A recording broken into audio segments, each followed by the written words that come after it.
Hi BookTube, welcome to Jackie's Literary Corner. I am Jackie and I'm back to filming. So I had a great visit with Terry. We watched, she got me, we went to the swimming a lot because our community pool is open, which I was nervous because there's not a lot to do around here. So, but I think she had a good time, you know.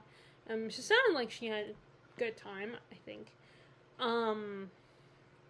So we went to the pool a lot, and we went to the Multiverse of Madness movie, which I have mixed feelings about. I think I was entertained, I had a good time with it, but then there were some things about it, like, I was disappointed by the Illuminati stuff, and I have mixed feelings about the whole Wanda stuff, and I do think that you need to see WandaVision and possibly Loki, the Loki show, to watch that movie, because Wanda's whole motivation has to do with what happened in WandaVision.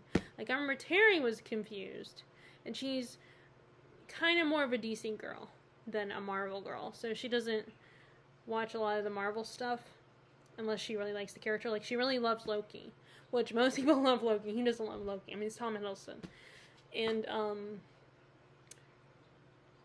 so she was a little confused, but I think she still enjoyed the movie. I think she was still entertained, so I think you would kind of get into it. Although I was watching, it's funny because I was watching Grace from Beyond the Trailer, her review, and she was saying how people that aren't like hardcore Marvel fans will probably enjoy it more than people that are hardcore fans, because there's things about it that are a little like hardcore fans might be disappointed by. I should say probably will be disappointed by. But I think, but I don't know if Terry, really loved it or not. But I think she still, And anyway, so we also, of course, we saw Dune. She wanted to watch the Dune movie, so we watched that on Netflix. And then when she first got here, she hadn't seen the last Game of Thrones season, so we watched that first, and I'm pretty sure she basically feels like how most people feel about the last season of Game of Thrones. And then we ended up watching Stranger Things, which that is really great. I'm on season 3 right now, and that was something that I've been wanting to watch, but I hadn't been motivated yet, and she wanted me to watch that, along with another show that I wasn't interested in.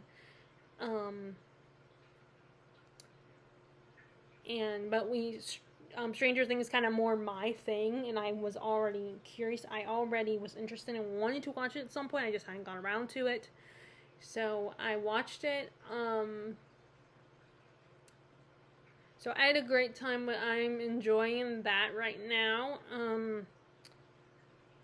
Which, in case you don't know, if you're one of the few people that has not watched Stranger Things, it's a sci-fi show set in the 1980s. This kid gets kidnapped by this monster, and taken to an underground type world, and it's about his mom and his friends trying to find him.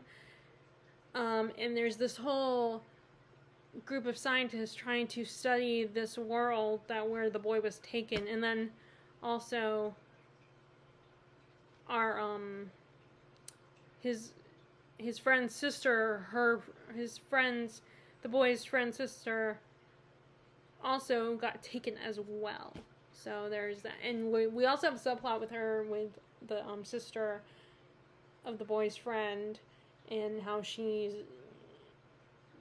the boy who gets taken, his older brother, likes her, but she has a boyfriend, and he kind of is a bit of a douche at times. Although he gets better as the story progresses. He's gotten better, and now as the series has progressed. But it's a really cool show. A lot of 80s references. If you grew up in the 80s, I technically did not, but I know the 80s references at least a little bit. Because Terry is older than me by 7 years, so she was an 80s baby, so she knows a little bit. And Winona Ryder is in it. Finn Wolfhard is in it. David Harbour, he's the guy from the Black Widow movie.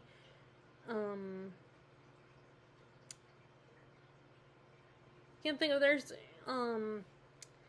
but anyway, it's a really cool show and I'm enjoying it, and it's nice that it's short, that the seasons are short, so I can get through each season really quickly. Although, I mean, when I attempted to rewatch Once Upon a Time to see if I could, be objective about that show, I go through the episodes quickly. So, I mean, I think if you can watch more than one episode in a day, then you could still get through a 22 episode season within a few days. But anyway, Stranger Things was a really cool. I really liked that show. And then I think that's all we watched on Netflix. I wanted to show her Midsommar, that horror movie, that I discovered via some YouTube channels, but I decided not to, push that because she didn't seem interested in it. But, my parents were watching it, I know. So I was really I was really excited about them watching that really disturbing movie. But, so, let's see. We also, of course, we did book shopping. So yeah, it was fun. So let me first talk about, before I show you what we got each other for, what she got me for my birthday, that I picked out, and some of the other stuff about. Let me talk about what I've read. So I did read a little bit of this, but not much, so I probably didn't need to show it in my thumbnail, because I haven't read a lot of it lately. I just got to where Dorothea gets married to Casaubon, and James Chetnam thinks he has a right to an opinion about her marriage to this guy, even though he's not even part of the family yet. I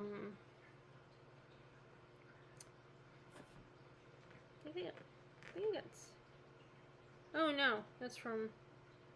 Sorry, I thought I got chocolate on the book, but it's actually the, stuff coming off. Or whatever, when I scratch it. You gotta be careful with this, because because I do like these, I don't want to ruin them.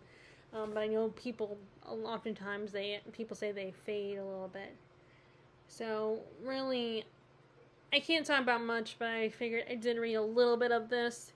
We did start to meet the Vinci family. We've talked a little bit about Fred and Rosamund and Lydgate, and how Lydgate likes Rosamund and everything. But he wants to get his business going first as a doctor. He wants to be a successful doctor. Let me see if I can find. I marked in I underlined quotes.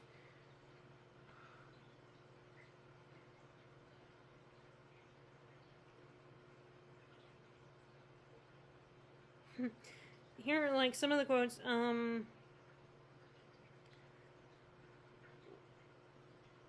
Okay, okay, so, Fred is talking about, like, he refers to someone as a prig, and Rosamund is like, I never can make out what you mean by prig. And Fred's response is, a fellow who wants to show that he has opinions. And I think he's talking about Lydgate. He doesn't like Lydgate. Okay. And then, and another part of this is his mom's asking, like, his mom's talking about how, well, doctors have to have opinions, and and then he says, yes, mother, the opinions are paid for. But a prig is a fellow who always makes you a present of his opinions.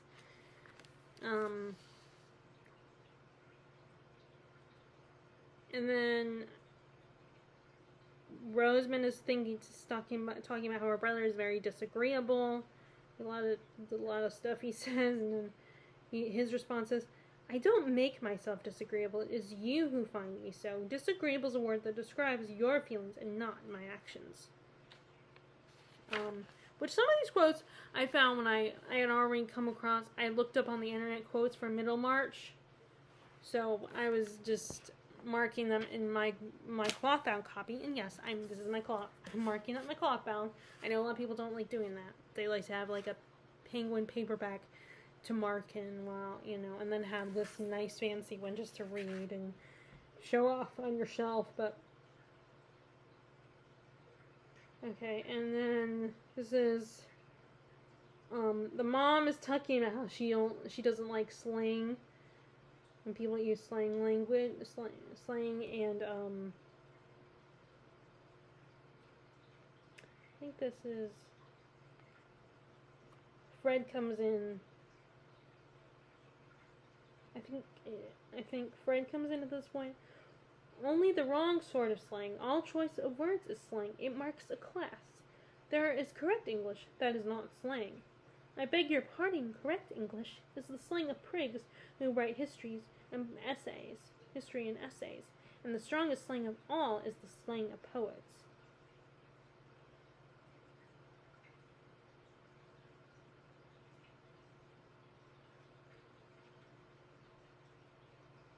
Okay, and then this is the Fred and Rosamund talking, and right after the slang comments,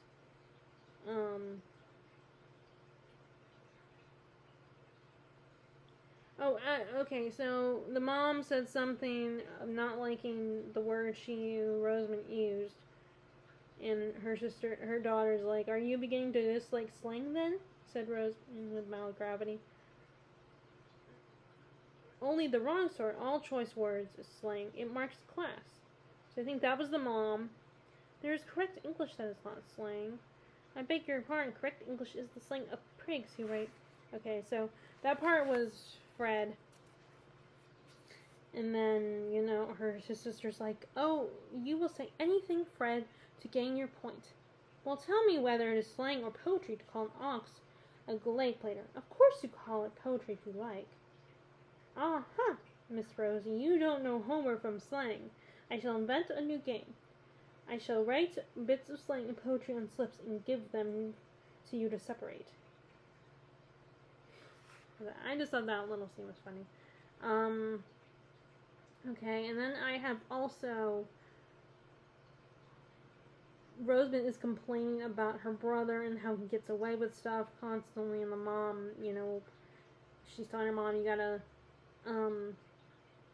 kind of rein him in a little bit, control him and stuff, and then it says, "Brothers are so unpleasant. Oh, my dear, you must allow for young men. Be thankful if they have good hearts. A woman must learn to put up with things. You will be married someday."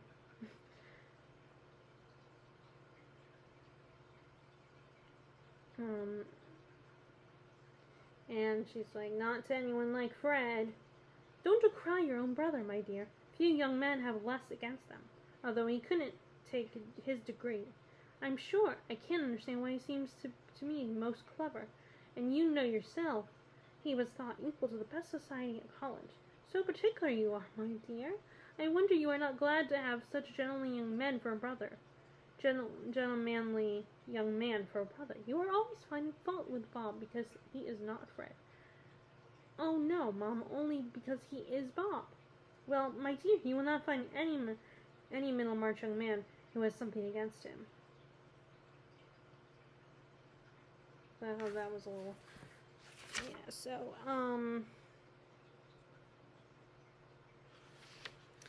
yeah, so I thought that stuff between the Vinci family was interesting. And then I finished The Dragon Republic.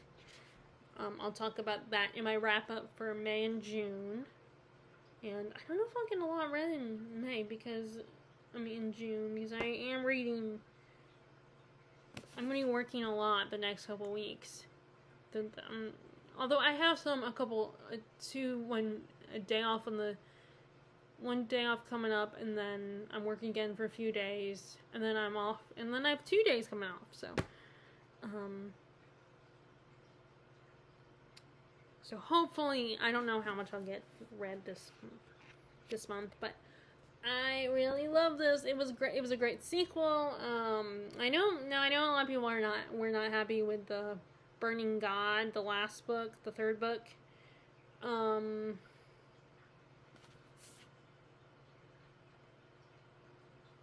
But I think this is an interesting look at war and how everybody sees things differently, and how, how people, like, they will justify their actions, and it kind of puts you in this position of what is right and what is wrong, and it makes things very messy and complicated, and, it's like, do the ends justify the means kind of thing. So, it was food for, definitely a thought-provoking sequel. But like I said, I'll talk more about it when I do my wrap-up in July, right, and then I meant to read Clash of Kings last night, but I was just so tired. So, I ended up, cleaning up my room a little bit, after having company here, so I didn't really, by the time I went to bed, I was exhausted, so. No, I mean, granted, it's not as bad as, like, when my mom sometimes has to clean up whenever we have people staying in our house, but my room did get a little, there was still a little bit of a mess to clean up, so I didn't get very far. The last thing, I'm trying to, excuse me, I'm tired. I think the last thing I read was, again, there was another interaction between, we're back with Sansa again, and there was an interaction with her and Sandor Clegane. Sorry, I cannot say his name. We were at the part when she receives that secret message from Sir Dantos, and she's, like, not, wasn't sure if she should go and meet him, but she's so desperate to come home, which you can blame her, so that's and she does go to meet Sir Dantos, and is, of course, slightly disappointed because he's not a pretty, handsome knight, with intention to rescue her.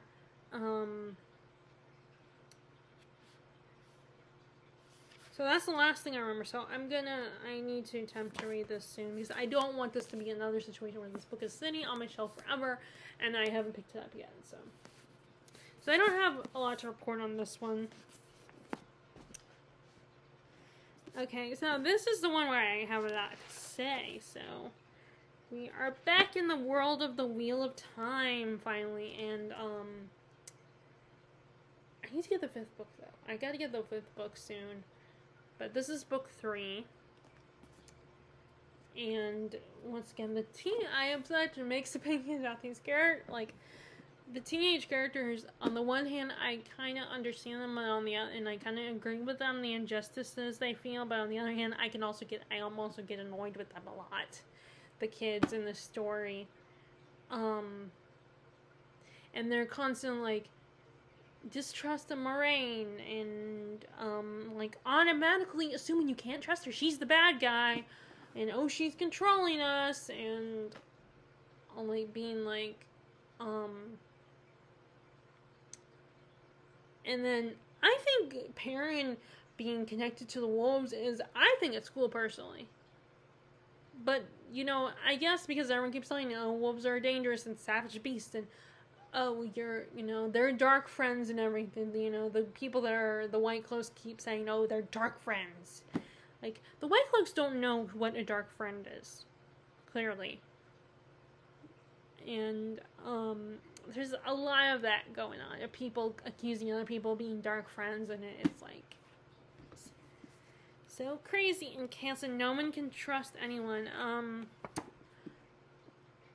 And I gotta say, why is it these groups of people who are training these young kids to become part of their order are so mean to these kids? I know you gotta teach kids discipline, but come on, they're downright, like, mean to the, and like there were things about the Jedi Order in Star Wars that I didn't like either. It's the same thing with this, with the Aes Sedai and how hard they are, like, and but I guess kids have to learn and mature and grow and stuff. And they're not helping themselves with Nynaeve. She does not trust them. And they're just giving more of a reason for her not to like them. To not trust them and jump to these conclusions about them. Although, like I said, Nynaeve has this bad habit thinking she knows everything because she's older and so mature. It's like, no, honey, you're growing. You're still growing. You're gonna learn, but you're not gonna know everything.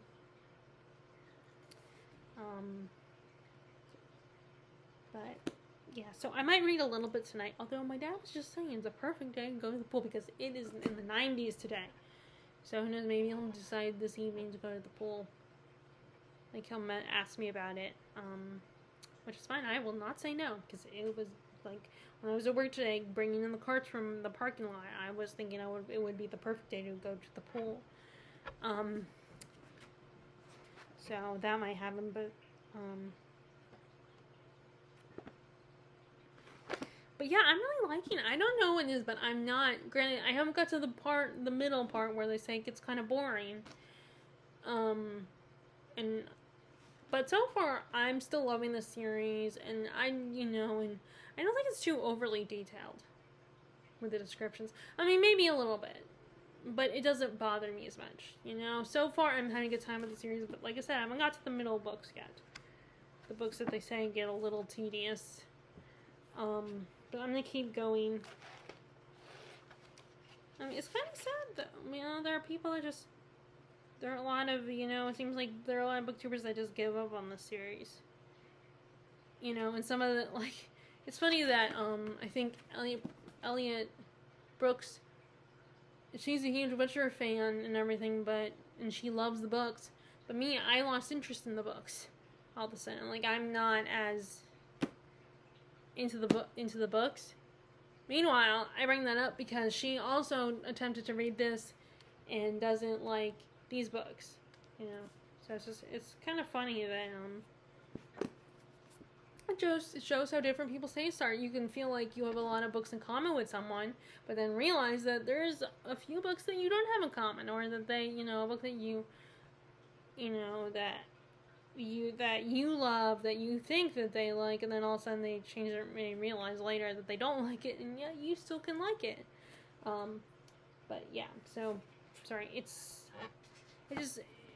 I don't know, just little things like that kind of interest me, like surprise me a little bit, and I find, but anyway, I'm done rambling about that. Okay, so now let's talk about some of the other stuff I got this past weekend. So first, so one of the things that Terry told me that we were attempting to watch was Ghostbusters Afterlife, and it was gonna be on Starz. I didn't realize we still had access to the Starz channel, but then it came on like at 9 something, like 9:30 or something. So it was, and I do appreciate how she was like, she respected that and was like, oh, okay, I know you don't want to stay up too late, so it's okay. And she's already watched it anyway, so it was more for me, I think, seeing that movie. But then, like I said, we ended up not watching it, so I'll wait on that. But it's not as big of a deal to me about that one. Like, I do want to see it, but it was, it wasn't a, I didn't have to see it. I'm not, like, eager to see it. Like, maybe one day I'll watch it when it comes on TV or something. But, so we went to Walmart because she had to pick something up at Walmart. And I was going to get a copy of the movie. It was with that movie along with the original two Ghostbuster movies. I was going to get that, but then I saw something else I was more interested in and more excited about, which is, this one. Spider-Man No Way Home. And unfortunately, because this is not, it still will not be on Disney Plus. Like, I guess Disney still does not own the rights to play this Spider-Man on their channel. I mean, on their, on their streaming network. So I've not seen any of the, I've seen, like, other Spider-Man stuff on there. Like the cartoons and stuff. But I still don't think Disney can play the Spider-Man movies, the Spider-Man movies. So I decided to buy this because I was more excited to buy this than the other one. This, obviously, so, this, I have not watched it because Terry wasn't interested and I didn't want to, force her to watch it. Or she might, so I decided I'll wait until she heads home so I can watch it. I'm gonna watch it at some point, but possibly either tonight or, maybe on my day off. Well, although I might watch Stranger Things tonight because my mom is, working tonight, so I have access to Netflix without me having to worry about her time on using her used Netflix too. So, so I might, while she's gone, I might focus, unless my dad ends up wanting to watch me on Netflix. I'll watch Stranger Things tonight.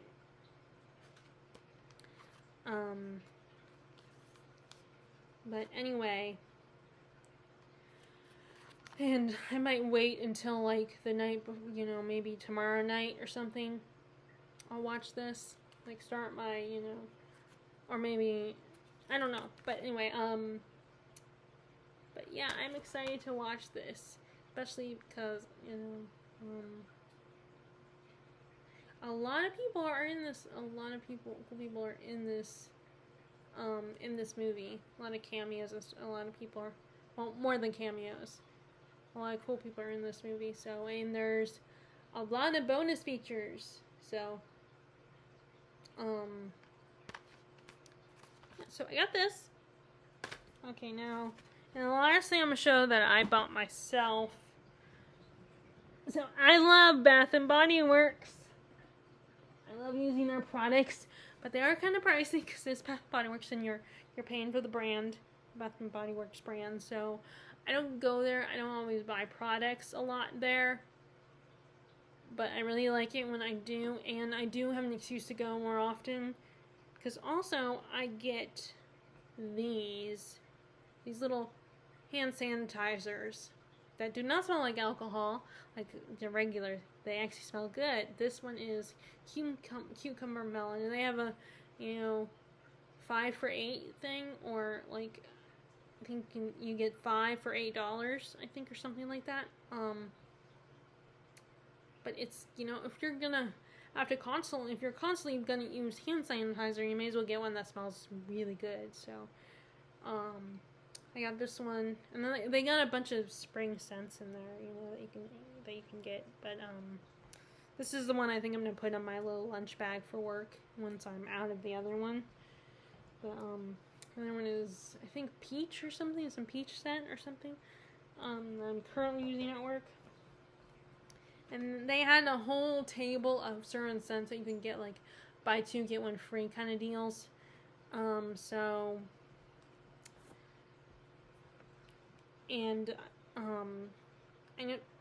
I got shower gel because I prefer body wash over soap. Over a soap bar. So I got shower gel. This is Pink Pineapple Sunrise. So I feel like this is a great scent for springtime. And then this is the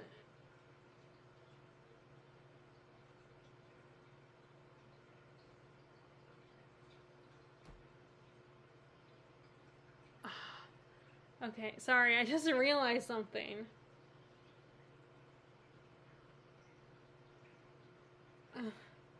So Terry went there to get lotion while she was here, and then she ended up picking in. She thought she had grabbed lotion, but it looked like she grabbed shower gel. So, oh wait a second. Okay, Sorry, I'm trying to figure this out here because, okay, I got 2 shower gels. Did I mean to do that? I do not remember if I meant to do that, but I got 2 shower gels here. So never mind. For a second I thought this was maybe this was the lotion that she meant to take. But actually no, this is also shower gel. This is just a different flavor. This is Bahamas Passion Fruit Banana Flower. And this is also shower gel. The Pink Pineapple Sunrise. So I wonder, and I didn't need lotion, so for a second I thought one of these was, for a second I thought one of these was the lotion or something. That maybe I accidentally kept the lotion that Terry wanted. Not that it would matter because she flew here, so she still couldn't take it even if this had been the lotion. So yeah, so no, I'm good. So I thought this was the lotion for a second. Maybe this was the lotion that she was supposed to take, but nope. This is the both of these are shower gel. Just different scents. But I guess because the bottles look differently.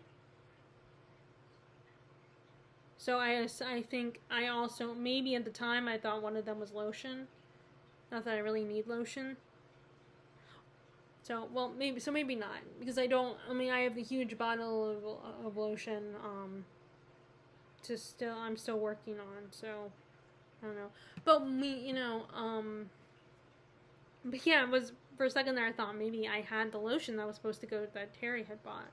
But nope, these are most shower gel. So, sorry. So, yeah, that was, okay, let's talk about the books. Okay, so first, okay, let me just, because the book that I ended up picking out for her to buy me, one of the books, I'm really excited to show you guys. But, so first I will show you the books I got, because we did go to the Rose office twice. The first time, the book I ended up choosing, and this doesn't happen that often, but it has happened twice recently. And it's kind of a little, embarrassing to admit, because, especially, to Terry, who will actually take the time when she's deciding if she's going to buy a book, or she will take the time to read the book a little bit before she purchases it. And maybe on some level that is a smart choice, but I usually when I go to a bookstore like Books A Million, I usually know what I want to get. Because of Goodreads and BookTube, especially, helps me make it just, gets books on my radar all the time. And of course, on here and on Goodreads, there is elaborate explanations and talking about a book and reviews and stuff like that. So yeah, I usually have a good idea. But when I go to the Rose office, sometimes, it's more I'm going by, I will still read the reviews on Goodreads if I'm debating about it. And our first visit, I just got the one book, and I was thinking, the 2 books I picked, one of them I was like, oh, this is, I thought this one I was more interested in it than the other one. And for that at that time, but then as soon as I started going home, walking back, I was starting to regret it. I'm like, actually, I'm not as interested as I thought I would be. So, and the Roast office you don't do returns at the Roast office. Although, and it takes donated books, so I guess that's why. Because they donate, they take donated books, so they figure, maybe you'll redonate the book if you decide you don't like it or don't want it, instead of just returning it and getting your money back.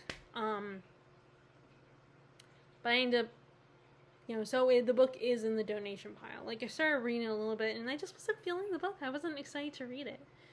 And I kind of wished I picked up the other one instead, but it was kind of too late. I already bought the book and everything, so I was like, and I did tell when I was, talking to my other friend Larissa about it, because I felt embarrassed to admit to Terry, and I know she would probably say, oh, well, you should have read the book first. You should have read a little bit of it before you bought it. Which maybe I should have. So I was kind of talking to Larissa about it instead, because, you know, I didn't mind admitting to her that I was regretting my purchase. And, which, Terry, if you do watch this video, do not judge me. But anyway, so, you know, I was talking to her about it, and I did tell her, you know, maybe I'll just read a little bit of it, but then I just don't feel any desire to pick it up and read it, you know? That little bit I read was nice. It was nicely written. It was a good written book, you know, and I'm sure maybe there's some, you know, maybe I would like it, but I just was not feeling it. So, it's in the donation pile, which I feel really, like I said, I feel really bad that I spent the money, and it was a hardback book too. So it was a little bit expensive, but it was only like $4 a hardback compared to what it would have been at Books A Million. Like at Books A Million, it's a little easier to be careful. I mean, with Books A Million, I usually have a goal in mind of a book that I want to get. I mean, there have been cases where I end up reading the book and then I don't keep it. But that doesn't happen as much with Books A Million. You know, like I said, I'm taking more of a risk with the Roast Office than Books A Million. So I don't have that book here, but the books I do have one of the options that, other than the book I changed my mind about, the other option was this one. Lionheart, Richard by Sharon K. Penman, and this is about King Richard III, and this purchase was actually inspired by Jennifer Brooks, who is he is one of her favorite historical figures, and now this, I did realize this was a part of a series, but I think that these historical fiction series, you could technically read them out of order, I think.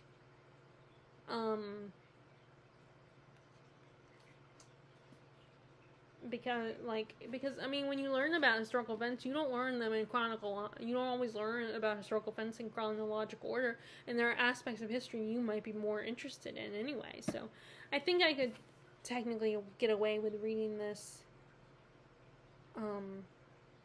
now. And I have read a little bit of it already.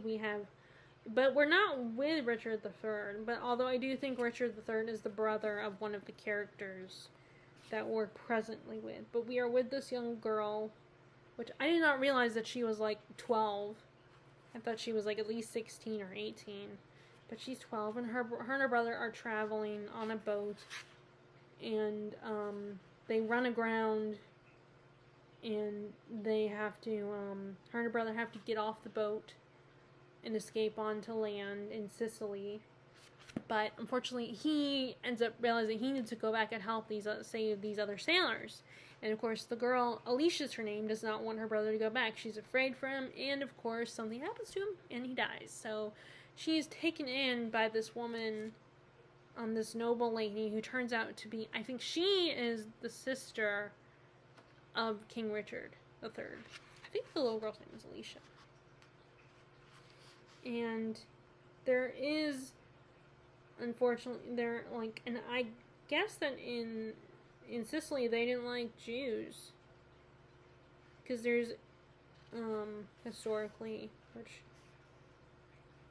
they were one of the people that were against Jews, I think.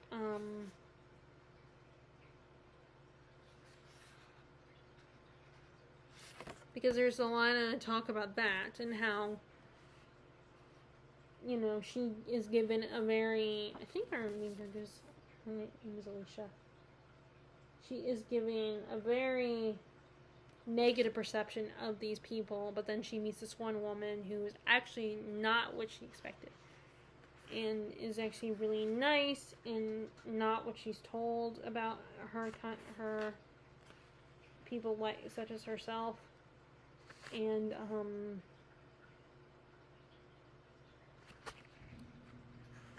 so it's interesting. So which I was a little confused at first. I definitely was curious what was going to happen to this girl. So I'm going to read this one, and then, which, this is funny, this other book that I picked, Queen of Swords by Judith Tarr. So it's I'm trying to think if it was on here somewhere or on Goodreads. Oh, this person has nice handwriting.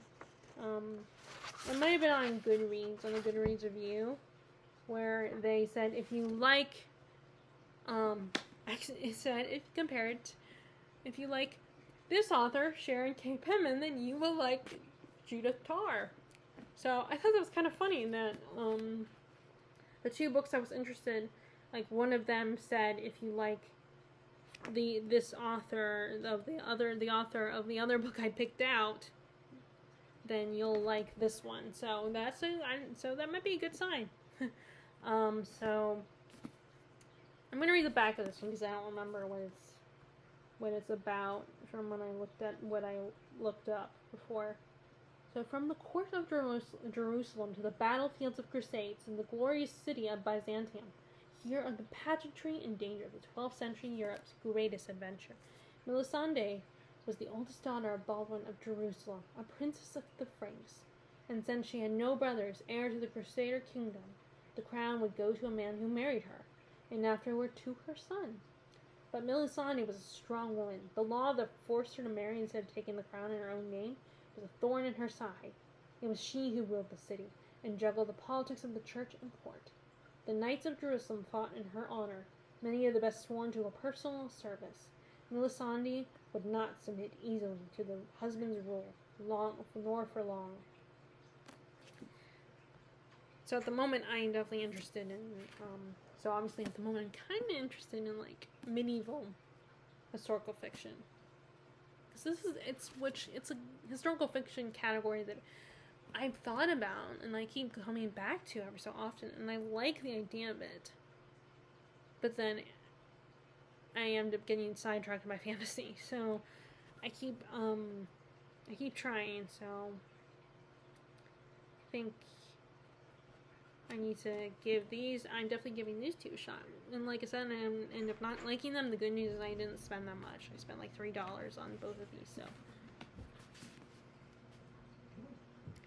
Okay, let me go one last book before I show you the books that I had Terry buy for me for my birthday.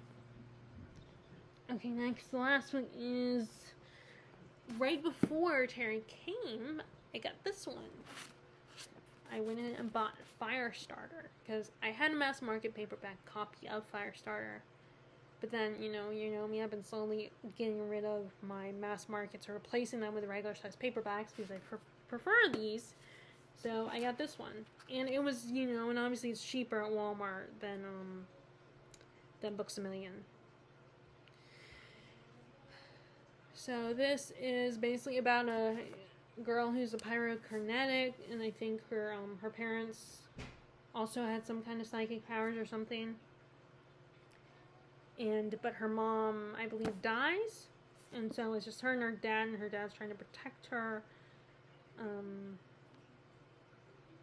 And this was recently made into a movie. It's been a movie made into a movie before, because I feel like with Stephen King, like, you have the mini-series versions of it, or like and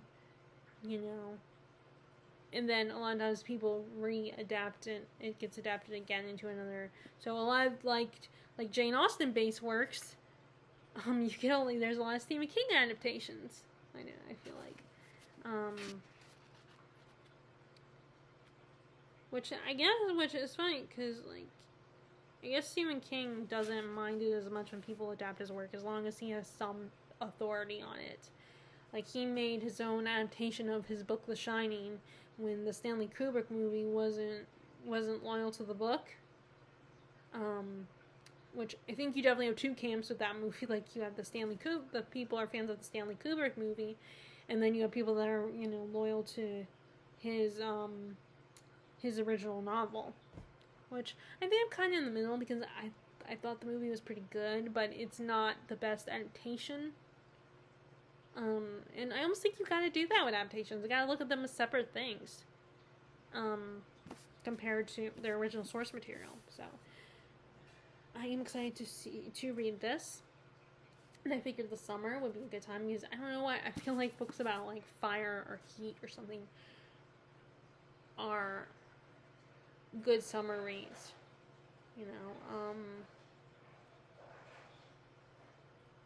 but which I thought about doing that one time, but I'm like talking about books that I would consider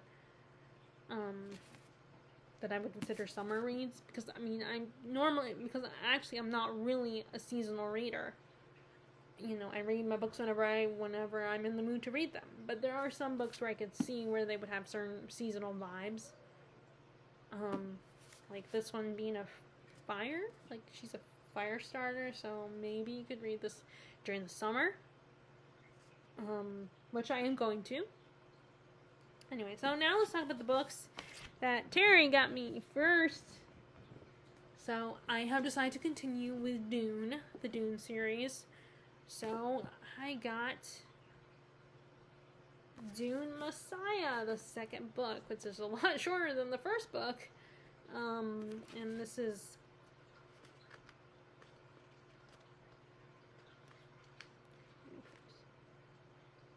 yeah, seriously, it's only 281 pages, so almost 300 pages. That was a lot shorter to the 600 plus page book that was the first Dune book. So yeah, so I think, in fact, I think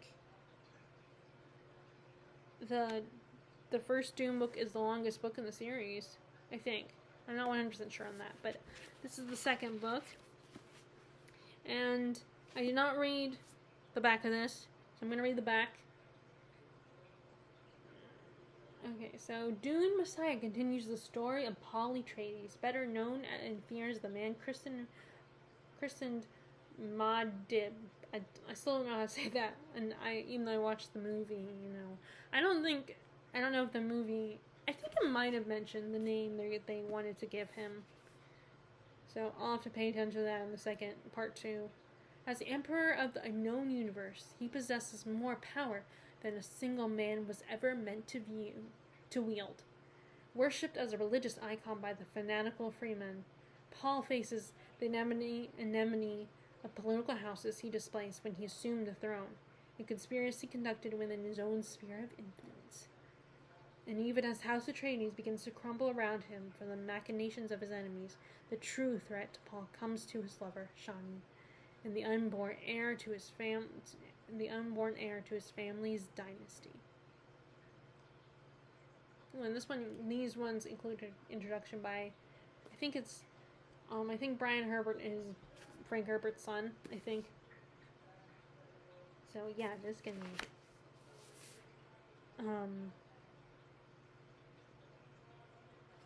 but yeah, see, this is kind of sci-fi I could get into because it has a little bit of a fantasy element or similar themes to fantasy. Like, you know, I'm attempting to read Children of Time, and I haven't picked it up lately, but it's heavy on the science. But I don't want to give up, especially because I got that one at Books A Million, so I spent more money on that one, so I'm going to keep trying with that one. I'm not going to give up on that one. I haven't read a lot of that one anyway, so that one I'm determined to get into. So,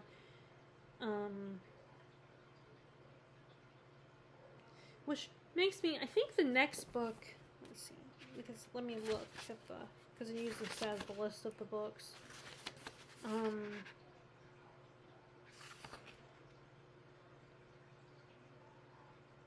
Children of Dune. So I'm wondering if that is about Paul's kids, his child or his kids or something. God Emperor of Dune, Heretics of Dune, Chapter How's Dune. So it's really not that long. The series, I think it just seems long because there's all these other books that I think, like I said, I think Brian is his son, so Brian Herbert wrote. Like I think you have him and Kevin J. Anderson, who I think is a sci-fi writer. You have Dune, House Atreides, Dune, House of Harkonnen, Dune, House Carino, Dune, the Balerian Jihad, Dune, the Machine Crusade, Dune, the Battle of Corinth, The Road to Dune,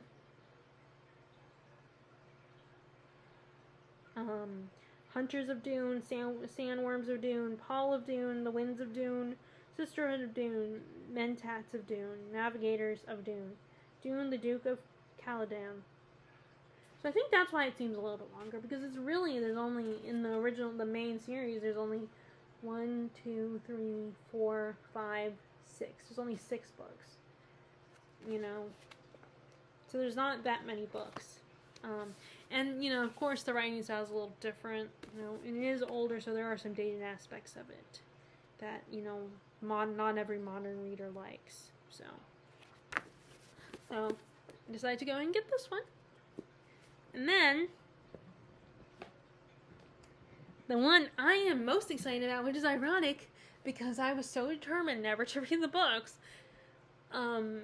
you know, and just stick with the movie, because I don't like gatekeepers and gatekeepers, and whether it's you know, it's movies, or shows, or books.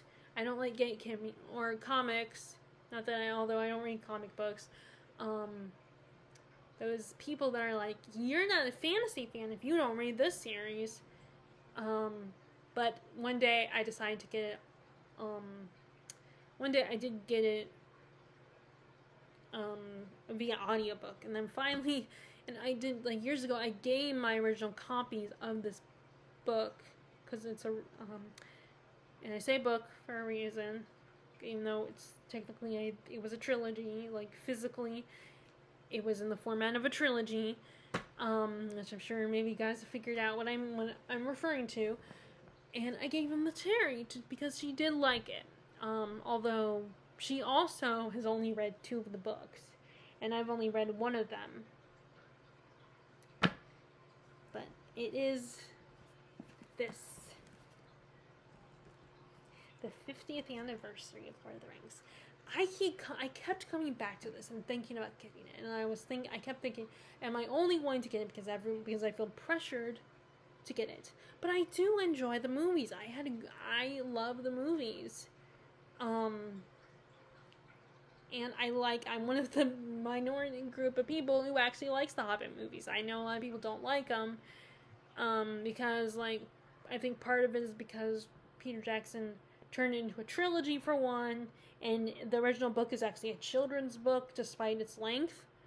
And the fact that it doesn't have pictures, or at least some copies. Although I'm sure although there probably are, I think there are copies of editions of the book that have pictures, which I would love to get for the boys. But it's funny that my family is all surprised when I say, well, The Hobbit is actually meant to be for kids. Because it's a chunk of a book, and of course they've only watched the movies, and the movies kind of take away that childish, that innocentness too, and I think that's partly why people don't like it. And Tolkien's own son was not happy with what Jackson did with the movies. But maybe my defense for Peter Jackson is, first of all, he gets a lot of money from those movies, and also, I think he was trying to reach a wider audience, even though, yes, everyone loves Lord of the Rings. He probably doesn't know if everyone would love the original Hobbit if he stuck a lot closer to the book. And I think it stays pretty close. I mean, I think. But anyway, so finally, I showed Terry a lot nicer of edition, like a kind of a cloth bound type edition of the Lord of the Rings. It was really fancy, and it's the one that has it's gray with the little designs, the elvish designs on it. And I gave it to Terry, but of course that's more expensive. So it was like, Terry was thinking, Terry, and, it was like, if I got that one, then I could only get the 1 book, because we decided to do a 50, we decided to come up with a limit on how much we would spend to each other to be fair. I mean, who knows though? I don't know. I think it would probably be a nice gift for Christmas. If I can get a cheaper one online. I could look online and see if I can find a nicer version, although I don't know if she would still be interested in it. I mean, she did say it was a really cool edition. And she does like Lord of the Rings. Which it's funny, my two best friends who are very Lord of the Rings fans, the best friend I had back in the day, Christina, she's very much all about Legolas and Orlando Bloom. While Terry's the opposite, and she loves has a crush on his dad, who's introduced in The Hobbit. So, to me that is so amusing that she likes Dad while Christina likes the son, liked the son. I don't know if she still does. I did recently message her and ask her about it, but I don't know when she'll get back to me because, of course, she has a life. And she hasn't seen me in years, so. I did tag her when I posted a picture of this on Instagram, along with the DVDs I already had. I tagged her in the video. Because she was my first introduction to Lord of the Rings. Which I forgot, I was going to say something about that. Point out how she was my first introduction to Lord of the Rings. So I was already, but anyway, this, I believe, is the 50th anniversary edition. And this, and includes the 50th anniversary fully corrected text settings and an extensive new index. So apparently, when I was reading, I read in the introduction in this that Tolkien has got a lot of edits to things that he meant the way he spelt them, basically. Which he has my sympathies because sometimes things that the computer does not recognize, it will correct it. Or a lot of UK words, they spell with a U. When here in America, we don't include U's in a lot of words like color or favorite. And so an American computer corrects it and says, this is wrong. Or if it's a fantasy word the computer does not recognize, or if it's a name I made up, then the computer will correct it. So it's so he has my sympathies when something like you spell it a certain way but the computer doesn't recognize it and then it corrects it. So I read there were 3 introductions, and then there is also and of course the prologue is, I read a little bit of the prologue where we were, so I'm not very far into it. I'm on page, of course when it officially has the page numbers, I'm on page 4. Where we talk about the hobbits and the history of hobbits, because our main characters are hobbits. But I would love to study this, be like a Tolkien scholar. Which would also be kind of funny because I don't know if Christina or Terry are actually Tolkien aficionados or know a lot about Tolkien. They just, they might. I think Christina probably would be prone to know more, but I think they just love the movies. While me, I'm such a lit nerd and I'm obsessed with how the story was created. Already, I'm already on the verge of wanting to research this, but it's kind of hard to get motivated when you're not a student anymore. And even though I love this kind of stuff like history, and I do like history, which although Terry does like history, but I think she likes certain kinds of history.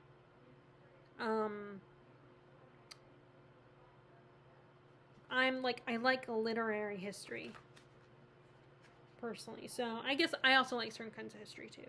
So I think everybody who likes history probably does not like everything in history. You probably have your people who love history, everything about history, but I imagine most people, there's certain that love history, they only like certain aspects of history.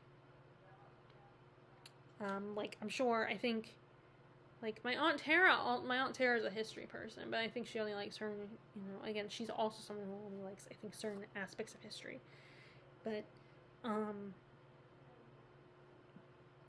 I would love to take a class on all this and study this, and and I definitely need to rewatch, because there was a movie, although people criticized the movie and didn't love it. I think it might have had some inaccuracies, but historical fiction that are based on actual history aren't always going to be 100% accurate. I remember watching, it was like a review on the For an Imaginary Portrait of Diane Arbus, who was a famous photographer. And according to the movie, at least because I haven't actually researched Diane Arbus, I think according to the movie, it looked like she took pictures of some things that were kind of Alice in Wonderland-esque. Or at least that's what the movie was going for. She kind of had like some very like things that wouldn't be considered weird, like, you know, in the movie she makes friends with this guy named Lionel, played by RDJ, who has hypertrichosis, which is the Wolfman disease, where you have excessive body hair that, you know, you can shave it off, but it's just going to grow back. And like, she's fascinated with the idea of seeing a dead body, and her mom, you know, was like covering her eyes. She talked about her mom would cover her eyes and was like, "You'll never see a dead body." She's like basically really intrigued by things that a lot of people would consider weird and creepy and inappropriate. And I remember watching a review on YouTube, and then one of the comments was saying, "Oh, this is so inaccurate to Diane Arbus. Diane Arbus is not like this." And I just kept thinking, it's in the title of the movie. It's called An Imaginary Portrait. So it's not based on fact. It just takes a historical figure and looks at like what could have been, like interpreting the history and doing their own potential, oh, this could have happened. So they're not trying to be like, oh, this is real, this is what actually happened. They're not doing that. In the title, they call it imaginary. So not real, it's imaginary. It's a make-believe take on her. It's the same thing with Becoming Jane, where Jane, I think that one is not 100% accurate, or at least Jane and Tom's relationship is a little exaggerated in the movie. So, like, because we're talking about movies, they gotta make the movies entertaining, like really intriguing and entertaining and thrilling, and have some drama in it to make them interesting, to get your attention. So yeah, they're not gonna be like, I mean, it's true that fact can be just as fascinating as fiction. But sometimes you gotta change some of these people in the business of making movies need to change it to keep the audience interested. Because even if you're interested, not everybody will be interested in that historical figure. So I think it was kind of the same situation with the Tolkien movie as well. Like, it wasn't, you know, a perfect look at his life after the war. I think that's what, and when he wrote this book, wrote Lord of the Rings and The Hobbit,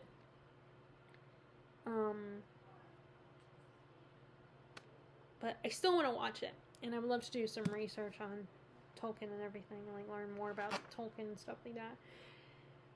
Although I feel like I'm kind of limited to the library I have here. I don't know if I would find anything here. I'll probably have to, I mean, I might. I know that there's a library in Southern Pines. But I would have to be driven there. Like this library, I have a library that's walking distance. But most of it is all about the town where I live, so. But anyway, so it was really cool, and I'm more intrigued than I've ever been about Tolkien and Lord of the Rings and the whole history of it all. And when I was messaging Christina, I was telling her I told her I think it would be really cool if they had a class in a college on it. But I feel like you wouldn't necessarily get that in, like, I don't know if I would find that I feel like I'd only find that in certain, like, maybe a college in England or, like, New Zealand or something, or, like, a college in California, they might have something like this. A class, because like I do think in California, I think there's colleges that have a class on Stephen King, which I would love to take as well.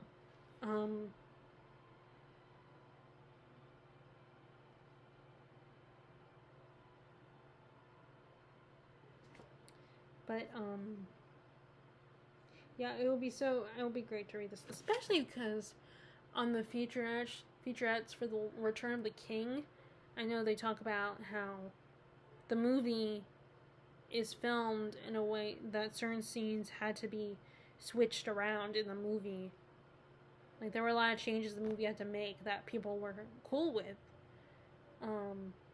Like, switching certain scenes around because they don't do as well on screen. The way the book is written is not always doesn't always work as it does, the same way on screen.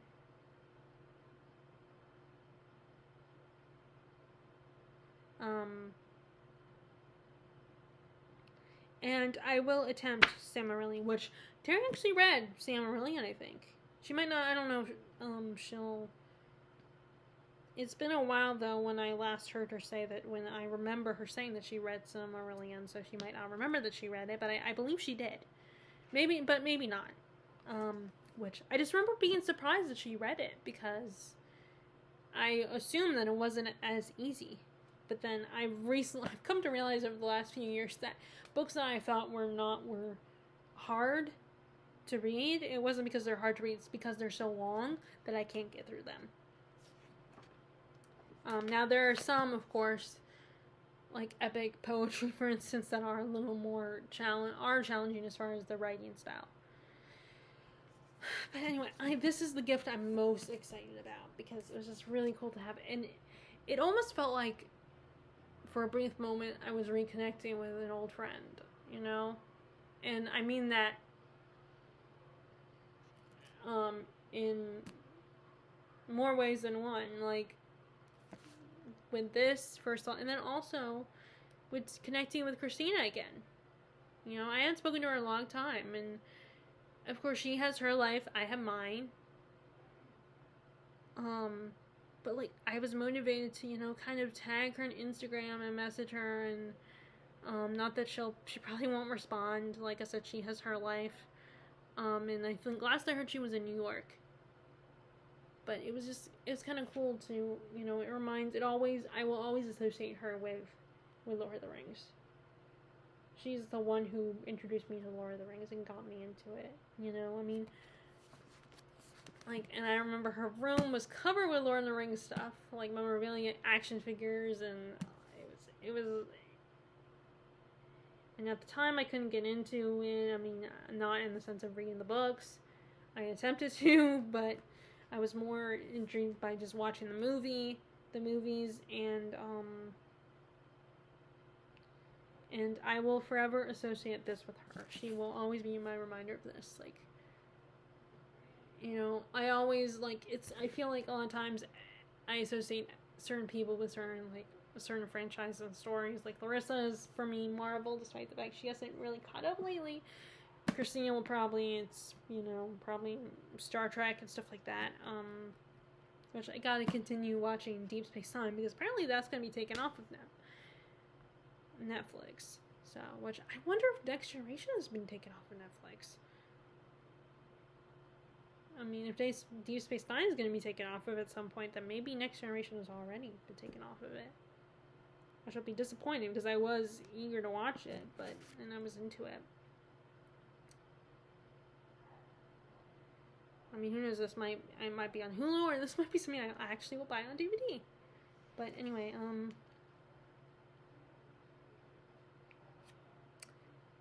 so yeah, okay, so I am done talking now, like I said, so, anyway, so I will probably film the mid-year Freakout tag soon. I don't know when, though. Maybe when I'm off on Wednesday. So maybe after tomorrow, or maybe even tomorrow I'll film it. I don't know yet. But anyway, so that's what I had to say about, how to come as a welcome back to BookTube filming. So anyway, if you guys like this video, be sure to give a thumbs up, click subscribe if you haven't already, click the bell notification below if you want to be notified when I post new videos. And I hope you are having a good summer so far, and staying happy, healthy, and safe, and enjoying your reading. And I will talk to y'all later. All right, bye.